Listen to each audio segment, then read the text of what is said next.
Hello and welcome to today's episode of the Work at Home Rockstar Podcast. I'm really excited for today's guest. He's a friend of mine. I'm talking to leadership development specialist at LMI. And what he does is he helps people realize their God-given potential through leadership development. Very excited to be talking to Gabe here, Gabe Basque. Hey, you ready to rock, Gabe? Absolutely. Thank you so much for having me. Oh, I'm excited to have you here. I'm excited to hear your story. This is going to be really cool. So we always start off here on a good note. So tell me a story of success in your business that we can be inspired by. Well, it would definitely be easier to talk to you of all the failures I went through, but I'll start with this quick story. So I discovered my calling for coaching at the age of 21, and I've been coaching since then. That's all I've done my whole adult life is coaching. Um, so the first client that ever signed up to coaching, her name was Mel, 31 years old. This was when I was working in the fitness industry. She was 263 pounds at the age of 31.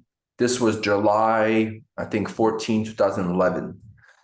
So that's when I started my career as a coach. Long story short, 12 months, she lost over 100 pounds, ran a 5K, and then 6 months after ran a half marathon. Um, Her last agreement that she signed up for coaching was her last attempt to renew. And she's like, Gabe, like, what's the most sessions I can purchase? I said, well, Good Life has a cap of 205. So she invested to 205 sessions of personal training. There was a $14,000 agreement. She had to make a loan for it because she was genuinely transformed through that process. And here's the punchline. She never had a goal to lose weight. She never followed a diet. She never followed a meal plan. She never did a change that was hard. All through mastering the basics, making one small change over time, making it automatic. And the results was, as you just heard, like losing 100 pounds in 12 months. Like it was, so that was the first ever client I've coached. And then the rest was history. Wow, wow. Yeah, and we met at Good Life, I believe, actually, Yeah. and Yeah. we've had some really cool conversations, and they've almost always been about leadership, habits, those kinds of things. It was never really about fitness. I think you might have told me, hey, maybe you should use this form instead. but Yeah. but I don't think it's usually about that. It's very cool. And that makes sense to me that you would get those kinds of results because that's how you think. You're not Yeah. thinking about the specifics of how to do the moves. It's about No. mindset, right? Oh, I've asked Mel specifically, which I have a habit to ask clients, like, why did you invest? And she said two reasons. Number one, because to be honest and transparent, affording it was a big challenge. Like she almost didn't was able to make it happen, but we found a solution. She said two reasons. I was more afraid of the number on the scale that I was afraid of the number on the PT calculator. So then the actual amount for the investment. And then the other reason, then here's the lesson I've learned from that experience. She said, Gabe, I felt like you believe more in me than I actually believe in myself. And that was the connection. It's like I just found someone that believed in me more than I actually believe in myself.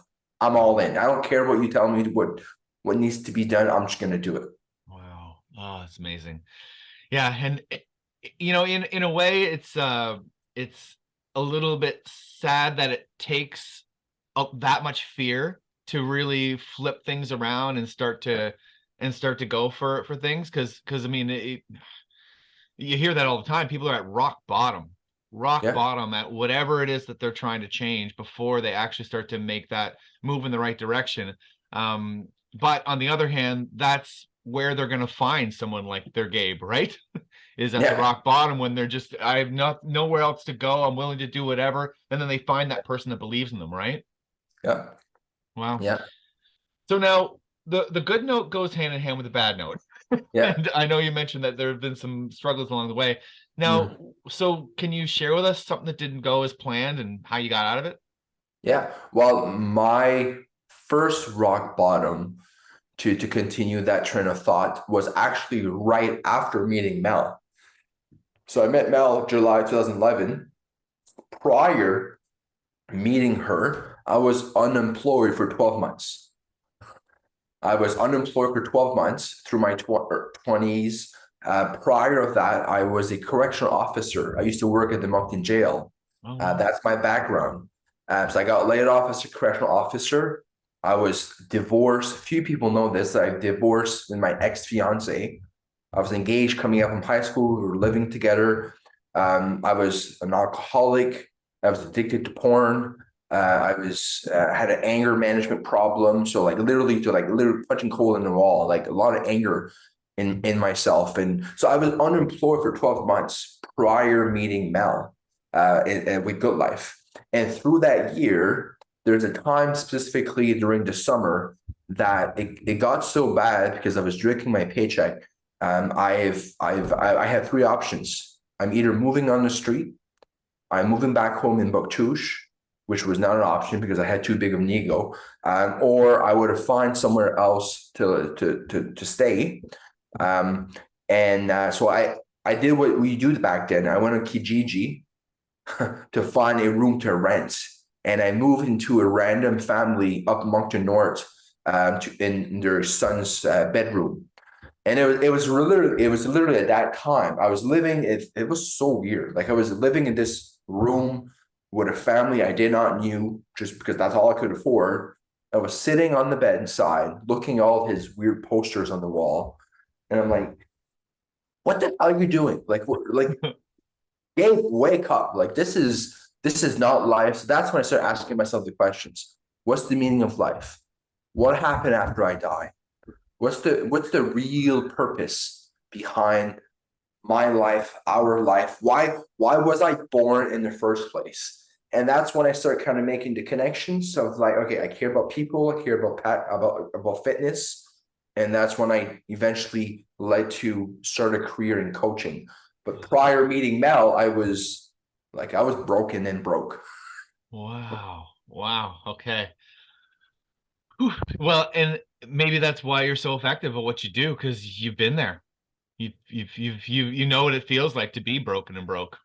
Yeah, and that's Wow. one example. And then eventually I became and learned how to be blessed from broken to blessed. But in the mix of all that, there's also more challenges in my coaching career that I'm more than happy to share. But I would say that that would be my first example of a rock bottom in my life. Wow. Okay, so let's talk a little bit about practice because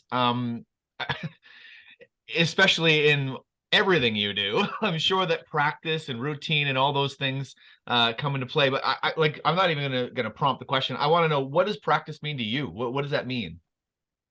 Well, my personal answer would be uncommon to the average person in the sense that my whole life now, since the last 4 years, since I've accepted Christ in my life is faith, family, health, business. So all of my thought process, feelings, emotions, action, behaviors, and how I recondition, how I practice a a higher frequency of productivity comes directly from the owner's manual of life, which to me that's the Bible. So for me, that's all my practice. Best practice comes from the teaching of Jesus, all the books of wisdom from Proverbs, Job, Ecclesiastes.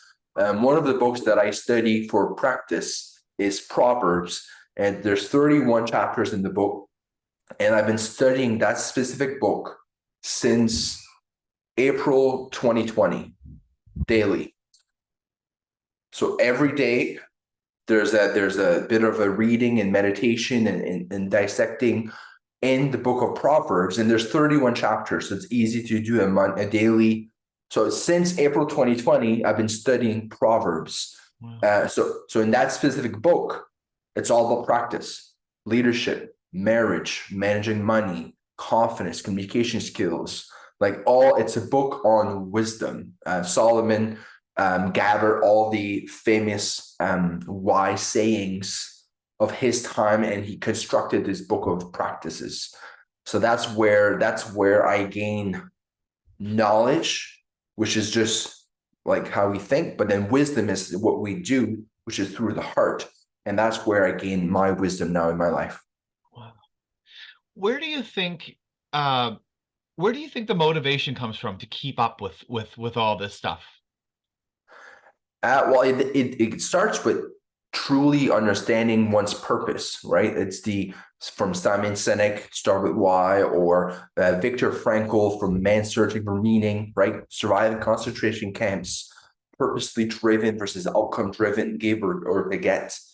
It's or Mark Twain from the two most important days in your life is the day you're born and the day you figure out why you were born.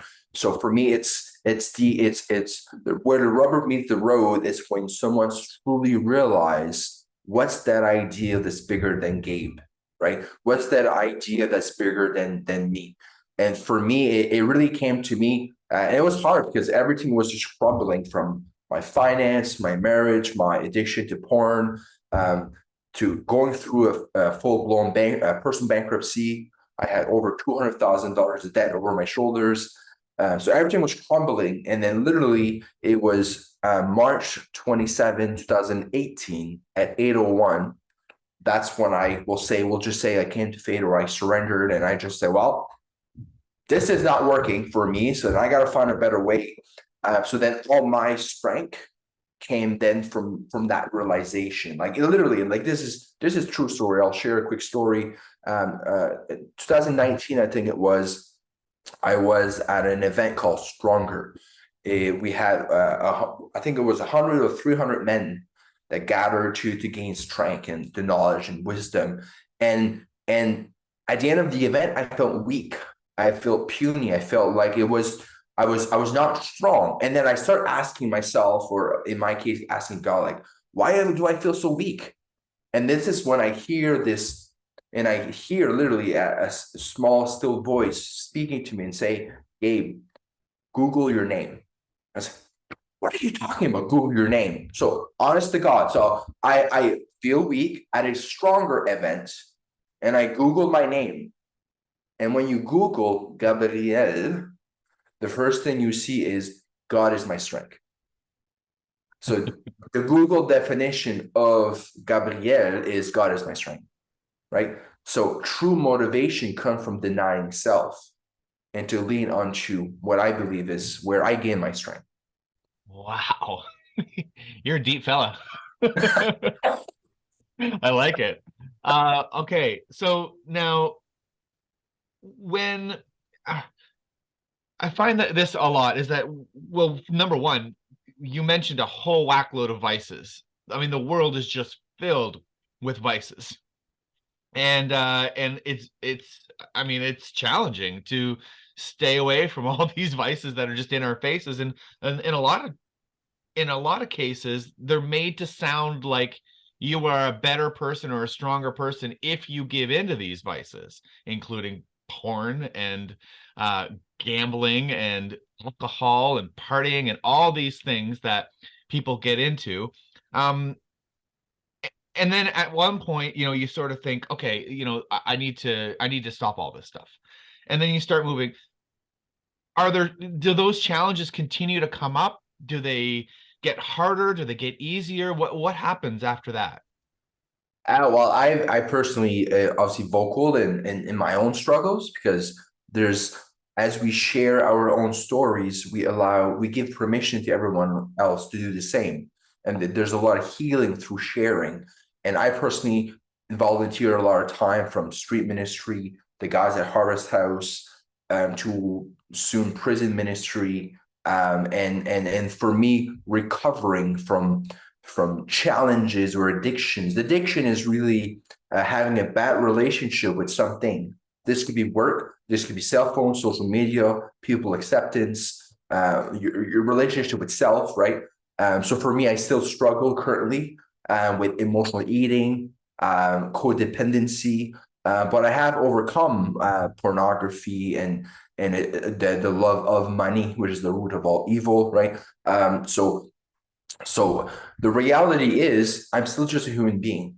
So the idea that I will live a perfect life or a good life all the time is crap. It's fake. It doesn't exist. So we will always be in the position of being tempted to do wrong, but we also are as a promise that we're always going to have a way to kind of not do wrong. But being tempted is normal. Like I will always be tempted to, I'm alone, I feel lonely, I feel weak, then I'm just gonna stuff my face. Wish I had like a handful of chocolate yesterday as an example, right? That was not living righteously. But a lot of it is forgiving too. Forgive yourself. Yeah, Wow. absolutely. Now, what other tools do you use in your business or your life to help you with all this? Well, it's there's many things um, that I'm sure most people would know, but I think one idea that I feel led to share is a tool that I feel is not communicated often enough, and is the idea that, again, from Proverbs, iron sharpens an iron as a friend sharpens a friend. So what's missing in today's era is a stronger sense of community, fellowship. I have your back, you have my back. And then it's actually all the way to Paul's writing in Ephesians chapter 6, how he talks about the armor of God and all this. But there's one piece that he's missing in his description, and is specifically the protection from your back. He talks about the shield, the helmet, and the this and the sword, which is the God's word. But what's missing in his description in Ephesians chapter 6, it is the protection from the back. And that protection from the back is, again, me having your back and then you having my back. And what's missing today more than ever is that idea of a sense of community where we can help each other. And then that's how we can be stronger, right? Oh, oh yeah, I agree 100%. Like it seems as though we've been gently pushed, or I don't know, forcefully pushed into this individualism where, Yeah. you're on your own, you got to make it happen on your own. And the whole family unit, the community unit, all this stuff is sort of turning into this global thing, which is super confusing because in a way we're all being brought together more, Mhm. but also separated more at the same time. Yeah. Isn't that interesting how that's working? Yeah, yeah, we're being deceived from what's reality, Yeah. right? And then as we become wiser, more self-aware, and then we can discern right versus wrong, and then we realize that, we are one human race. We're one family. Like we just gotta learn to get along and then love each other. But then from there to there, there's a lot of distractions, we'll say. Hi, it's Mark Mawhinney from Natural Born Coaches, and I want to give two very big thumbs up to Tim Melanson and his Creative Crew Agency. I have been using them for a long time, and I am 100% happy. They get the job done right, they're fast, and they let me focus on my business. I don't have to worry about anything. So again, I want to give them two very big thumbs up. I have no problem recommending them. I don't give testimonials for everyone because my name is attached to it, but I gladly do so for Tim and the Creative Crew Agency. So use them, you won't regret it, and good luck.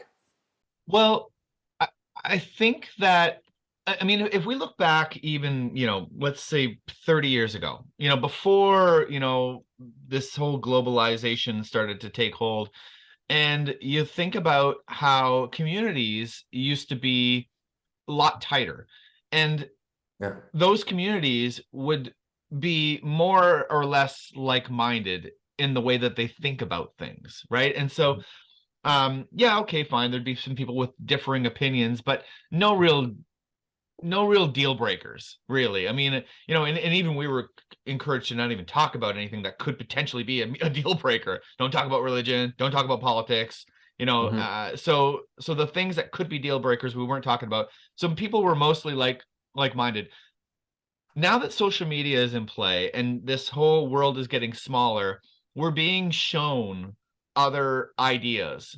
And some of Mhm. those ideas, I think that they conflict with our identity, with who we Mhm. are and who we think the world is, what we think reality is. Now we're Yeah. seeing these other realities and we're going, whoa, whoa, whoa, that's not my reality. I don't like that. That is Yeah. actually threatening who I think I am.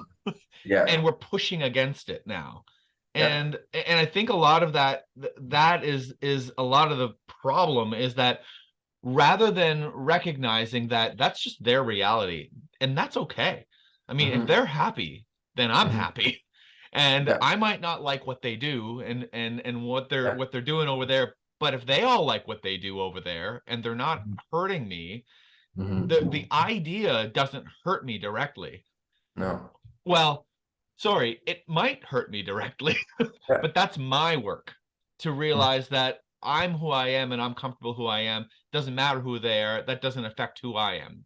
And Yeah. so I think that the benefit that we have now is that because of this whole change in dynamics of making the world smaller, now we have access to more like minds.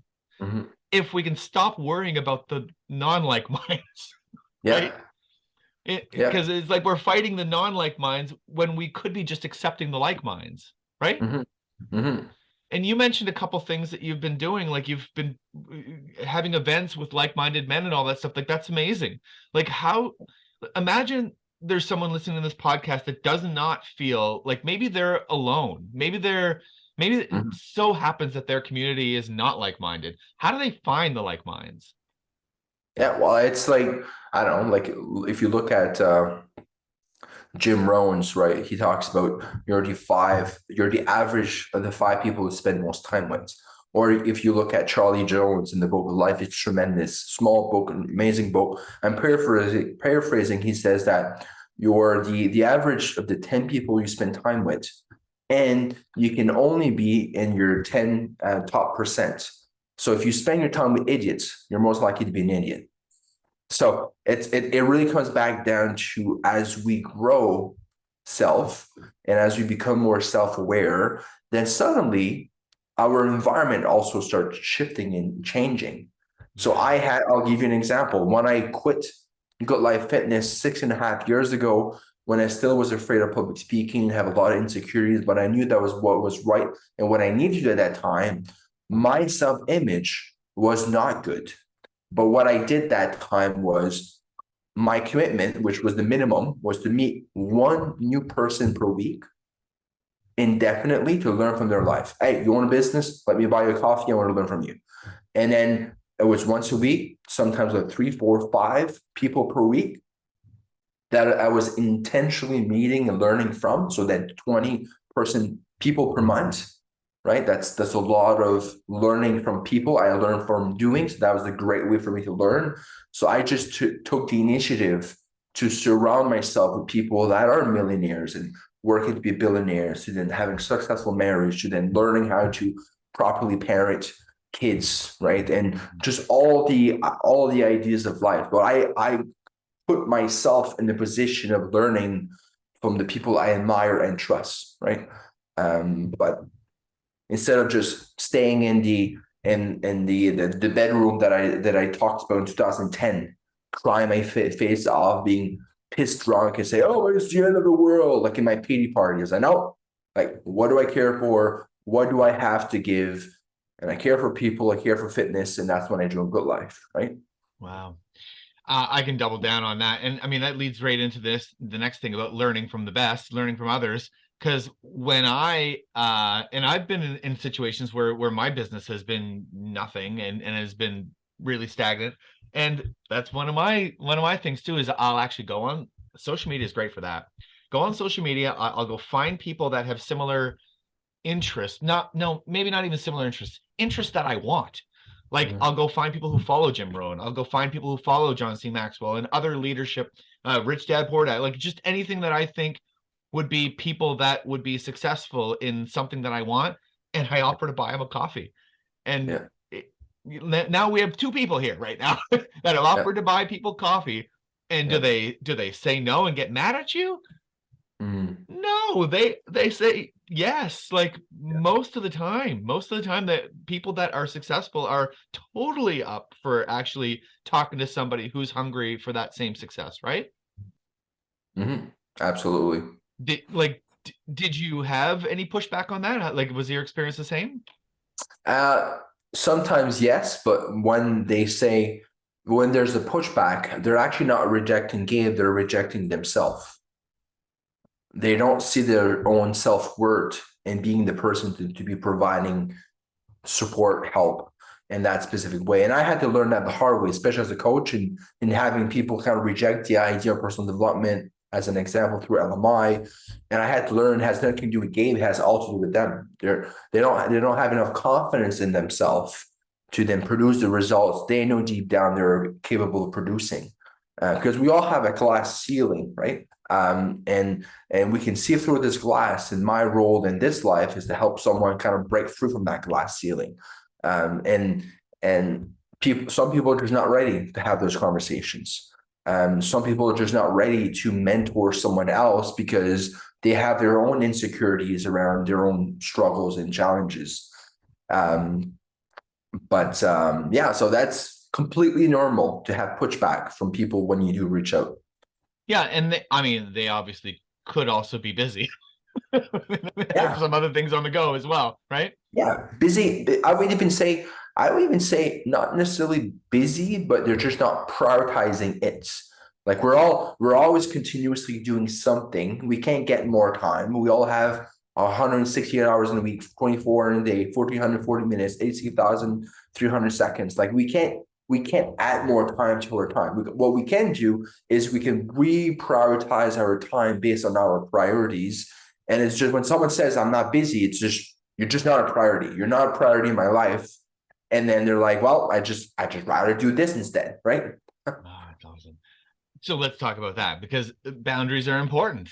And Yeah, at some point you might be in that situation where people are pulling on you and trying to get because I yeah, mean now you're a leadership coach. So tell yeah. me more about that. So now when somebody wants to pick your brain or whatever like that, what do you do? How do you handle that and make sure that you still have time for the things that you're prioritizing?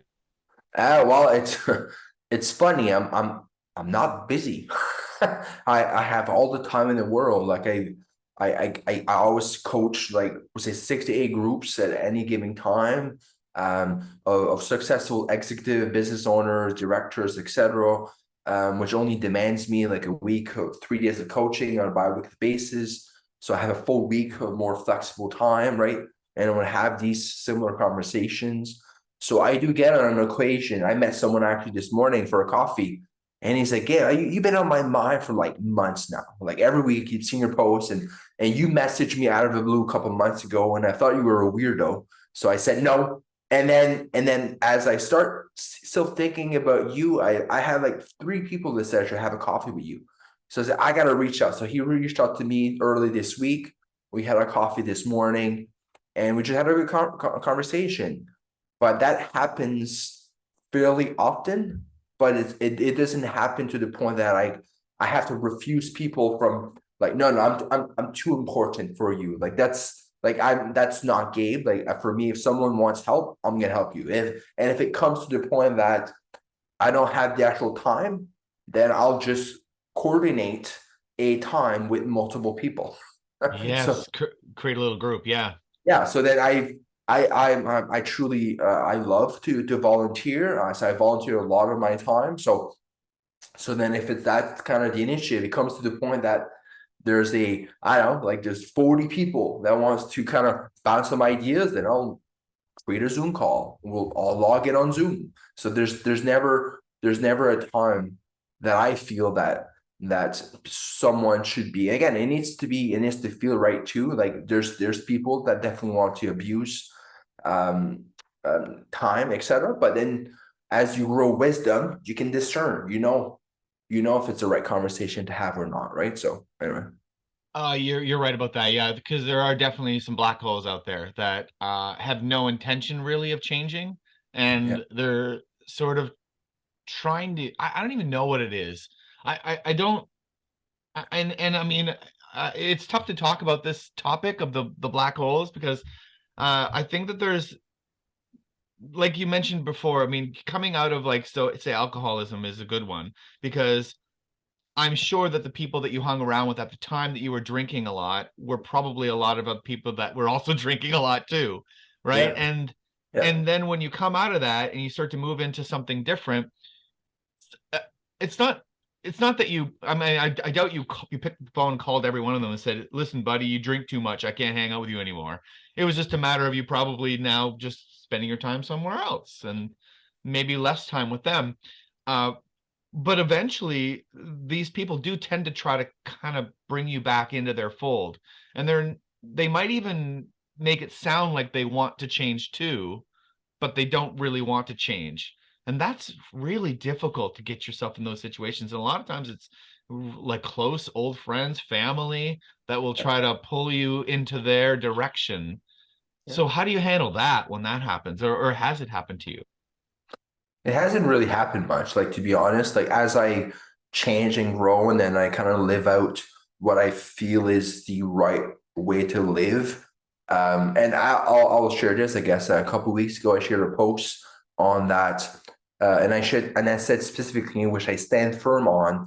Procrastination is the inability to take personal responsibility, and like people went crazy. Some people were like obviously super victim, super this, super that, and again, this is me being a bit of a judgmental perception on the reaction of people. And we had a really healthy conversation. And there's a few people that really resisted that idea, and I kind of blame it on certain things. I had a client that had similar challenges with mental health, and she grew out of that, and she was responding to all the comments. But long story short, the moral of that short story is that I'm really vocal, and here's my cell phone. Let's not go through this rabbit hole. Call me. I will buy you lunch. I will buy you coffee. And let's talk about it over a conversation. So literally in the comments, I wrote my cell phone number. And then I had clients this week, they're like, Gabe, like, yeah, what's like they said I had a hard time reading the comments. And I saw your response, and I saw you gave your cell phone. And they said, how many people actually call you? And I said, zero. So that's why, like, I don't, it has really never been a challenge, like kind of handling this conversation and all the different challenges from having disagreements. A lot of people are really strong behind a computer. So that's why I know that. So I'm like, well, give me a call. Like, when can I call you? Let's go for coffee. Let's talk about it. And I'm not saying I'm 100% right. I have an opinion, right? And you have yours. But let's talk about it. Let's have a conversation. And often that's not the case. So yeah, anyway, that's just how I think. Yeah, I just think there's multiple realities. I think everybody's got their own reality. And so sometimes truth is very difficult because someone's truth in one reality might not be the truth of somebody else in a different reality. And I mean, I know that's kind of esoteric to talk about, but it is, especially when you see social media. I mean, once someone says, hey, let's go meet, I mean, that's what's so funny about it is that back in the day before social media, most of the stuff that people say on social media, no one would ever dream of saying that to someone's face. No. It's fake, you know, and for whatever reason, I'm not really sure why. There's probably a psychological reason why people feel more comfortable saying something in social media, even though their face is attached to it. Like, I mean, it actually is a real person, but they feel more comfortable saying it on social media than they would in person, right? Yeah. But okay, let's move on to the next topic, which is your solo. Because we've been talking for a while here. Tell me what's exciting in your business. Well, lots of things. So LMI was founded 60 years ago. The first ever program was sold for over 500 millions of dollars. Founder net profit over 100 million. So now we work in over 90 countries and over the last 60 years. So when it comes to coaching, we're the largest organization that exists on the planet. So for me, when I discovered my purpose in 2014, I'm like, I'm not going to reinvent the wheel. I'm like, I'm going to work with the best out there, because when I work with a client, I want to guarantee success 100% of the time. Money back guarantee. So every single client that we coach, we guarantee success. We guarantee return on investment. We measure all the results. And LMI Canada has 17 different programs. So for us, the team is growing, the expansion is growing, the offering is growing, and it's not really because of Gabe. It's about continuing Paul Meyer's legacy. So that's why the repetition for us here locally, we're just growing every year. And it's not really, I wouldn't say that it doesn't take demand a lot of effort. Because like all business, there's some effort that you need to do the work. But all of our growth has been organically through clients, referrals, resales. I have had clients that I've been coaching for years now, from the EPP, the EPL, EML, soon the ESL. So I'm just continuously providing this. I guess in short, the knowledge gap, the how to, right? It's a lot of people have a vision of where they want to go and what they want to achieve, but they don't have the how. They don't have the practical tips and procedures to fulfill their God-given potential. And through going through a process, we meet on a bi-weekly basis, or some cases monthly basis. And then it's like taking a big goal and you're deconstructing into small pieces. If you do one small change on a bi-weekly basis for 6 months, are you bound to have results? Like it's even without a process, just the accountability alone makes the difference, right? Wow. Okay, so are you sort of like a local, like face-to-face coach, or do you do things on Zoom as well? Like how does your coaching work? Yeah, so I do work 60% of my time, like coffee shops, home. I'm in my home right now. We do have at least 80% of our local clients that prefers the in-person experience. So we just recently we're selling the old building. We're moving into just renting a boardroom. Well, we moved 2 months ago up the Moncton area on Millennium. So we do the bi-weekly sessions in person, which most clients prefer, but we also have the OWL conference planner, video conference planner. So we have always about 20% of our participants that are not local because they're across Canada. So we have clients out west, Toronto, Quebec, Halifax. They're all zooming in, while we have, I would say 60 to 80% of the group that are actually local leaders. Wow. So if I wanted to work with you and I lived in Vancouver, I could do that. I don't have to be actually in Moncton.